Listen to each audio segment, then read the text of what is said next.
Hello and welcome to Intro to Creative Coding. Today we will be covering positioning, color, and variables in p5.js to create a basic animation. Follow the link on the screen to open the starter code. After opening our program, let's head to the Code tab. Before we begin with the lesson, pause the video and take a minute or two to play around with the code.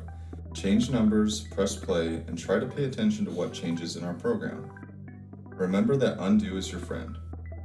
To begin with, let's take a look at the setup function. Create canvas takes two values, width and height, to create a window. In our case, we have made it 800 pixels wide and 800 pixels high. With the origin in the upper left going from 0 to 800, left to right, and top to bottom, this coordinate system is what we will use to position elements on the screen. Now let's take a look at the draw function. The draw function will execute its code repeatedly until we stop the program. The ellipse function takes four parameters separated by commas, of which the first two control the x and y position respectively of our ellipse, which in our case is positioned 400 pixels right and 400 pixels down from the origin in the upper left. By changing these values, we can see how they control the position of our shape on the screen.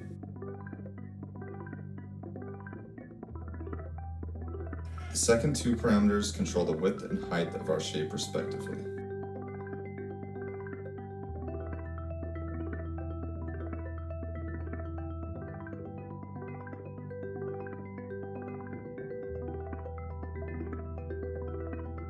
The fill function controls the red, green, and blue value of our object.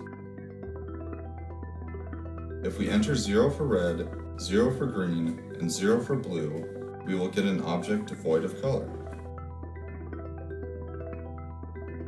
If we enter the max value of 255 for our blue value and 0 for the others, we will get a blue object. The same is true for red and green values as well. If we enter a high red value and a mid blue value, we will get a mix of the two colors. In order to change the values of our shape over time, we need to create variables. A variable is simply a container for storing information in, which we can access and alter over time. A global variable is a variable that can be used throughout the entire program. Let's create two variables.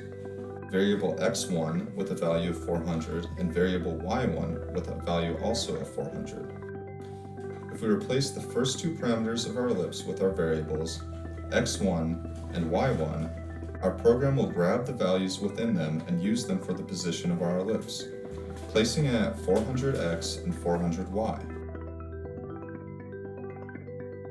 Variables are useful because their values can change.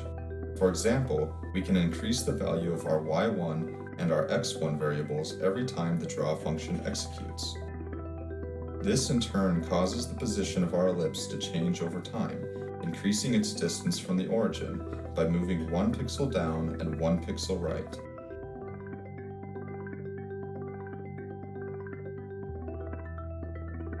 We can keep refreshing the background to hide the old shapes.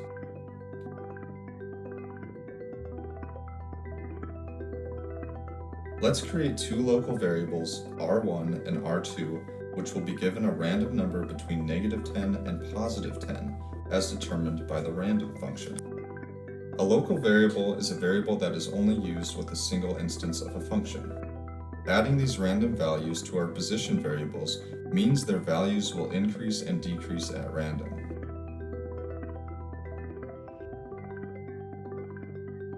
We can stop refreshing the background to see where our shape has been.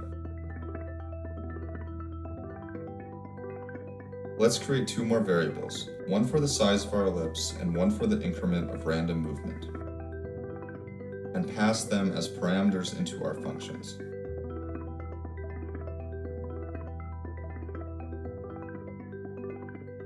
As we can see, these values are now controlled by our variables, which we can easily adjust and play around with. While this concludes our lesson, I encourage you to play around and experiment with these variables. Try changing the size or color rather than the position of the ellipse.